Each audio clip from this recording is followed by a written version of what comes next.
Olá, bom dia, tudo bem? Estou aqui para fazer a live que não fiz ontem à noite. À noite não, no fim da tarde, né? Vou falar hoje, vou responder as dúvidas que vocês enviaram lá na caixinha de perguntas nos nossos histories, ok? Eu deixei uma caixinha lá, coloquei uma publicação também no feed, mas acho que ali ninguém deixou pergunta. E eu vou responder essas perguntas. Perguntas da caixinha sobre avaliação diagnóstica em caso de sinal de risco para TEA ou desenvolvimento atípico. Se você tiver alguma outra dúvida quiser colocar aqui, também dá para colocar. É uma live um pouquinho mais curta, mais ou menos aí até 5 para as 10, mais ou menos eu vou, porque hoje eu vou atender, tá? Eu vou tentar ser bem direta em todas as respostas, porque a maioria das perguntas são perguntas que eu já respondi em lives de 1 hora, em aulão, de terça e de quinta nas lives, que estão lá na comunidade ou que vão estar na nossa jornada, que vai começar segunda-feira, que são 3 aulas gratuitas. Então, eu vou responder a essas pessoas de forma bem prática, para tirar dúvida mesmo, mas aí tem que se aprofundar, ok? Aí pode se aprofundar na jornada, pode se aprofundar na nossa comunidade, tá? Ou nos nossos cursos. Bom, a primeira pergunta, que sempre que é campeã disparada, é com relação ao tipo de avaliação, né? Porque essa pergunta vem de pais e vem de profissionais, não é uma pergunta somente... Ela é uma pergunta técnica, mas também é uma pergunta leiga, né? Que assim, a pessoa... A gente vê isso nas ligações, no contato pelo WhatsApp e também veio aí na caixinha de perguntas, que é qual é o tipo de avaliação que uma criança deve fazer? A criança tem que fazer o FIBMAP, tem que fazer o checklist curriculum Denver, é o PEP-R, qual é o tipo de instrumento utilizar? Então, a primeira coisa que a gente tem que se lembrar, profissionais e pais, é compreender que existe um objetivo e é com base no seu objetivo, que aí para cada pai vai ser e para cada momento da criança vai ser diferente, a gente vai ter um tipo de avaliação. Então, se vocês colocarem avaliação do autismo no Google, vai aparecer tudo. Vai aparecer escala, instrumento, vai aparecer avaliação para construção de PEI, né, para intervenção, vai aparecer avaliação diagnóstica, vai aparecer avaliação neuropsicológica, vai aparecer de tudo. Às vezes tudo isso misturado. Então, vamos pensar num pai que está em casa e percebeu sinais de risco no filho, ou então não percebeu, mas o pediatra mencionou, olha, leva para uma avaliação. Provavelmente essa avaliação é uma avaliação diagnóstica, não é uma avaliação para construção da intervenção, porque a gente nem sabe o que está acontecendo com essa criança. Então isso tudo, por exemplo, a gente tem que explicar muito para os pais, porque os pais, eles têm o nosso agendamento pelo WhatsApp, por exemplo, eles já clicam lá e já pedem avaliação multidisciplinar, porque entende ou compreende que na avaliação multidisciplinar vários profissionais vão avaliar e já vão começar a intervenção, porque o médico pediu, vai fazer terapia com psicólogo, fono, TO. E a avaliação multidisciplinar, ela não é avaliação para intervenção, é avaliação para o levantamento das HDs de psicóloga, fono, neuropsicóloga, TO, para saber o que está acontecendo com essa criança. Então, vamos ser práticos. Se essa criança está dentro do espectro autista, a terapia mais recomendada é a terapia ABA. São muitas horas de intervenção, isso vai gerar um custo, né, por conta das múltiplas horas, necessidade de intensidade para a gente chamar de terapia ABA. Se essa criança não estiver dentro do espectro, se for uma questão, por exemplo, somente de linguagem, essa criança não vai precisar fazer todas essas horas de terapia, vai fazer fonoterapia, vai dar mais ênfase na fonoterapia com uma especialidade específica, com uma fono com uma especialização determinada pelo tipo de avaliação que foi feito. Por exemplo, a praxia. Tem fonos que são especializadas em TEA, em linguagem, TEA, e não são especialistas em apraxia. Então, é muito importante que a avaliação possa determinar os rumos do tratamento. Então, essa é a pergunta que a gente mais responde. Ah, mas pode ser avaliação neuropsicológica? A avaliação neuropsicológica serve a um objetivo bem importante. Aqui, na nossa equipe de avaliação multidisciplinar, a avaliação neuropsicológica entra em crianças maiores de 6 anos,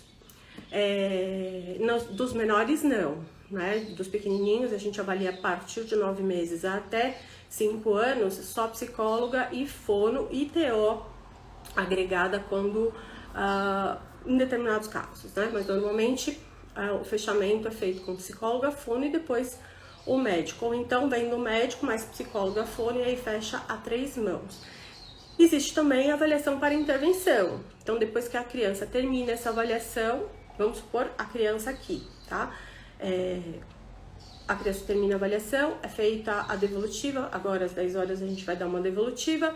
Se a criança estiver dentro do espectro, ela pode continuar as terapias aqui, se os pais quiserem, se não tiverem outro lugar, se assim decidirem, né? Não é nada casado. A gente termina o laudo, entrega o laudo, né? Vou dar um exemplo aqui. A gente finaliza a avaliação, entrega o laudo na pastinha, e com os encaminhamentos, os pais podem ir para onde desejarem. Quando eles chegarem num outro local para fazer a terapia especializada, que vai estar descrita, né? Então pode estar terapia cognitivo-comportamental, se for uma criança, sei lá, de 8 anos, que não está no espectro, por exemplo, e aí a gente foi diagnosticado, sei lá, TDAH, e aí foi sugerido o TCC, né? Como terapia principal. Vai estar lá o encaminhamento.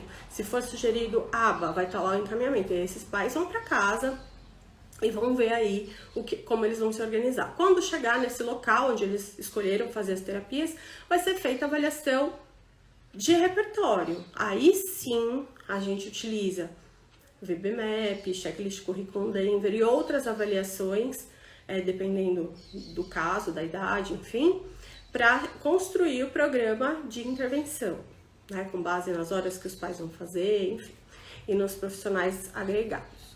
Essa é talvez a pergunta que mais a gente responde aqui, tanto para profissionais quanto para pais. A segunda pergunta que a gente responde muito é com relação às confusões de nomenclatura, né? Então, a Asperger é igual a TEA,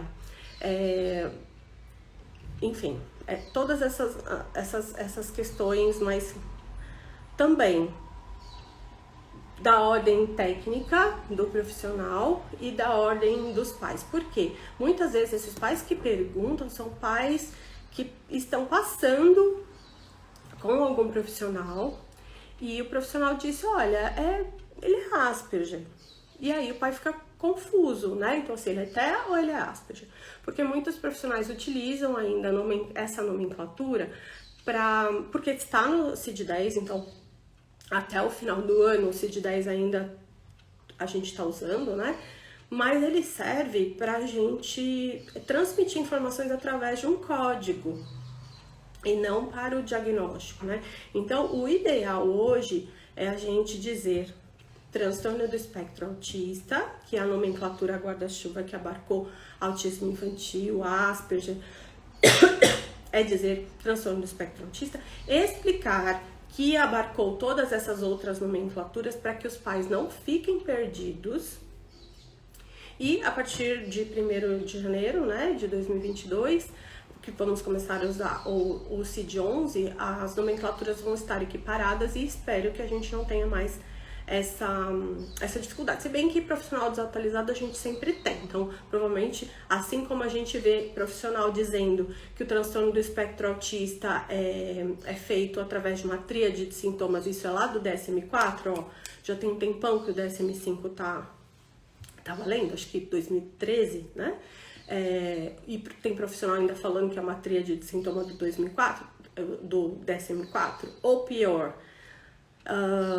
tá uma área aí, né, de profissionais que acreditam que o transtorno do espectro autista está relacionado à relação com a mãe geladeira, que isso daí é lá atrás, ainda quando nem existia DSM, então ainda tem muito profissional desatualizada? Essa é a segunda pergunta que a gente mais responde. Talvez a gente mais responda essas perguntas porque sobe junto profissionais e pais, é uma dúvida das duas áreas. Agora, uma dúvida muito difícil de tirar e também muito feita é com relação aos diagnósticos diferenciais e as comorbidades. Por que é difícil de tirar? Porque é preciso que a pessoa que está lá avaliando a criança conheça não só sobre o transtorno do espectro autista e todas as peculiaridades dessa avaliação, e também com relação a todas as os outros possíveis diagnósticos. Então, nas aulas que eu já dei aqui nos últimos meses, eu dei uma aula sobre diferencial de TEA e DI, eu dei aula sobre TEA e mutismo seletivo, eu dei aula sobre TEA e transtorno do processamento sensorial, eu dei aula sobre TEA e... Qual foi o outro, gente? Que foi... Esqueci agora, que foi TEA e TDAH, né? Mas teve um outro que... TEA e transtorno do movimento estereotipado, né? Crianças que fazem flapping, mas não estão dentro do espectro, TEA versus transtorno da comunicação social. Então, assim, tem várias possibilidades e algumas delas podem estar juntas ou separadas, né? Então, a gente pensando no DI, que eu acho que que é a pergunta que mais faz, né? Como diferenciar? Então, você precisa conhecer bastante de DI, você precisa conhecer bastante de TEA e não existem ainda muitos instrumentos para auxiliar nesse diagnóstico diferencial. Existem até muitos artigos que questionam o que há de específico no DI sem TEA e no TEA com DI, né? A gente tem um núcleo de pesquisa em transtorno do espectro autista e a gente está fazendo uma revisão sistemática aqui no Instituto, né? E a gente está fazendo uma revisão sistemática sobre questionários de entrevista aberto, semiaberto, em caso de sinal de risco e suspeita, né, de transtornos do neurodesenvolvimento. E nessa loucura de ler milhões de artigos, enfim, a gente viu aí alguns artigos pesquisando TEA e DI que chegavam lá à conclusão de que essa diferenciação, estuda-se muito TEA, mas estuda-se pouco DI diferencial com TEA com DI, né? Enfim, mas isso é assunto para outra live. O diagnóstico diferencial TEA com DI não é simples, não tem simplesmente critérios que a gente vai fazer um check ali, porque é preciso, primeiro, que seja feito em equipe, porque a gente vai precisar de uma neuropsicóloga ali envolvida, porque envolve áreas da psicometria, então a gente vai precisar de teste para poder verificar QI, porque o diagnóstico da deficiência intelectual, do transtorno da deficiência do desenvolvimento, é um transtorno do neurodesenvolvimento, ele tem alguns critérios, e um dos critérios é um QI numa determinada faixa ali, né? Então, isso, mais os outros critérios, critério B, C, tudo aquilo que eu dei naquele aulão de DI, quem assistiu, quem não assistiu, tá disponível lá na comunidade.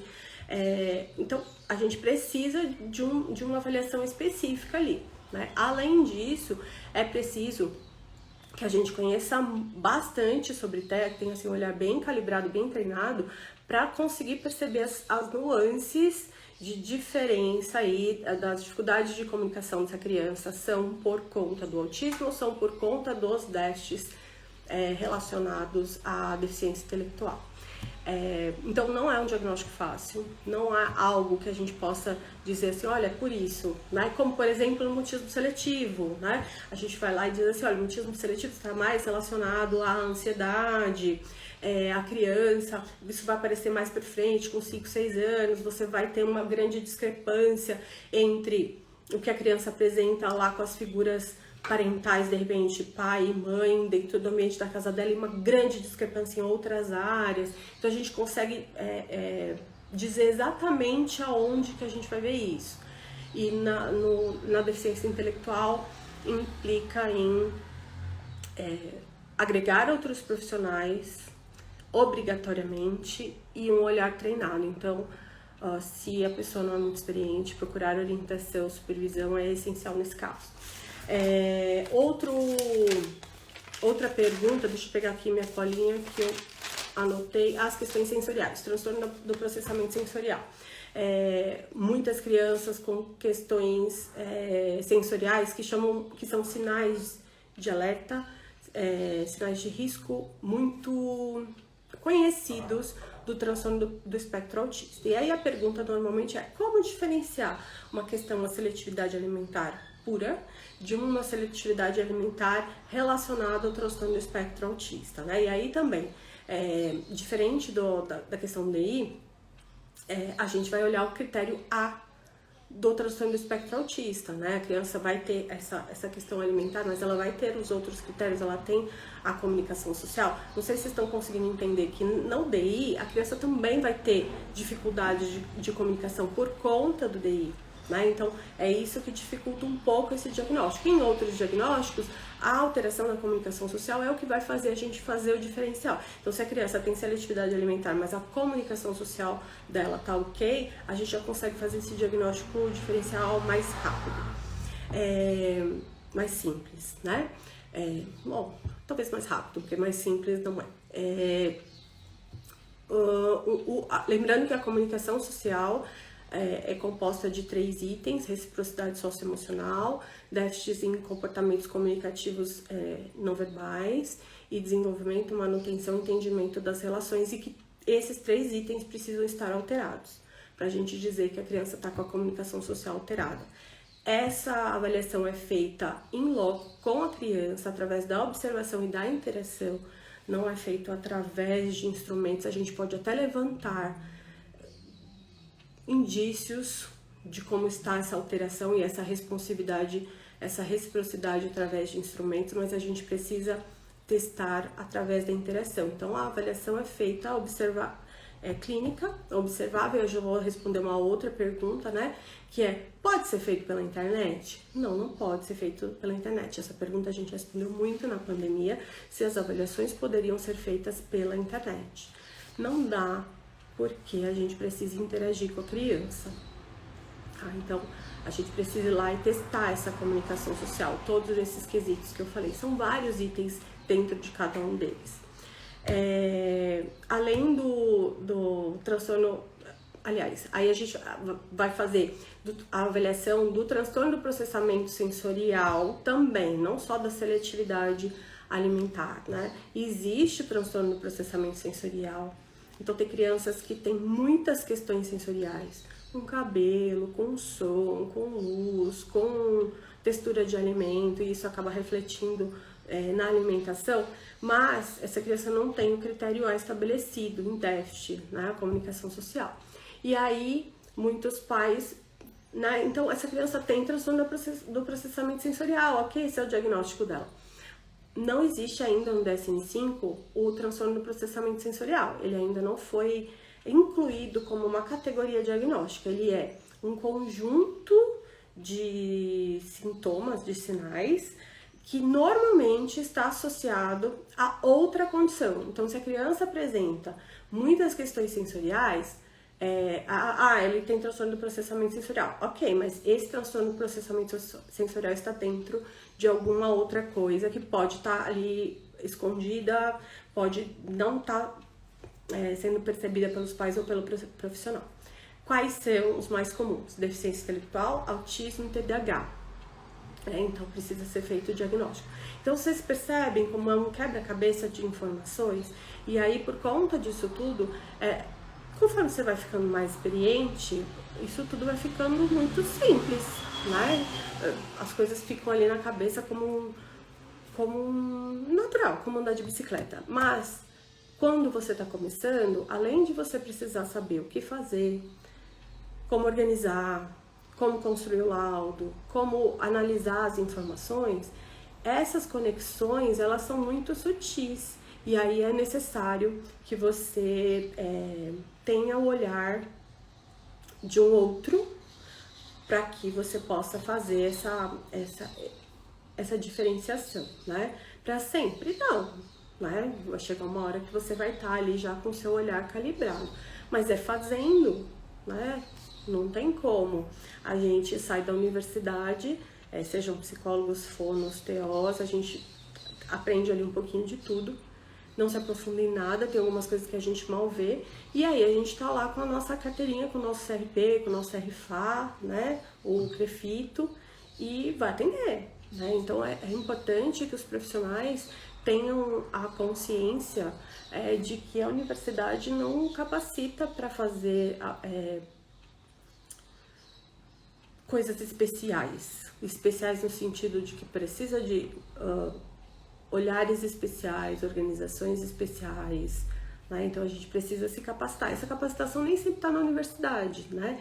Eu tenho algumas pós-graduações e nenhuma delas foi a que me capacitou para fazer a avaliação, né? Na verdade foi uma construção de anos aí com supervisão, com fazer. É claro que as pós-graduações também agregam muito, né? Mas não foi num banco da universidade que esse olhar treinado veio, né? É um misto de estudo teórico, prático, supervisão e a experiência, né?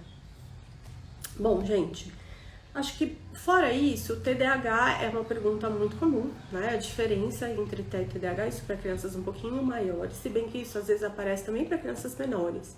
Quando a criança é muito agitada, pequenininha ainda, 2 anos, 3 anos, com sinais clássicos do autismo, às vezes a pergunta é, olha, ele é muito agitado, ele não para, e assim, é claro que é aquele andar de um lado para o outro, fazendo flap com pulinhos, e a criança não para explorar um brinquedo, né? A pergunta às vezes vem, né? Mas será que não é hiperatividade? Né? E a hiperatividade a gente vai diagnosticar lá, né? Os médicos vão fechar lá para frente, 5, 6 anos, mais para frente. Em uma criança de 12 meses, uma criança de 18 meses, não vão pensar em TDAH, né? Vão pensar em outros transtornos do neurodesenvolvimento. Então, acho que basicamente foram essas perguntas, e são, em geral, as perguntas que mais aparecem, então assim, nem surpreendeu muito as perguntas que apareceram. E é isso, gente, essa live aqui vai ficar gravadinha aqui até 7 dias, né? Então até a semana que vem, depois ela vai lá para nossa comunidade. E lembrando que segunda-feira começa a nossa jornada, que vai acontecer dia 6, sobre avaliação, dia 8, sobre o laudo, né? Então vou ensinar numa aula como colocar os dados da avaliação no laudo, e dia 10 sobre a devolutiva, como fazer essa transmissão da informação para os pais. Vou falar exatamente como a gente faz aqui no serviço de avaliação multidisciplinar do Instituto de Psicologia Vila Guilherme, tá bom? Agradeço a presença de todos e bom dia para vocês. Tchau, tchau.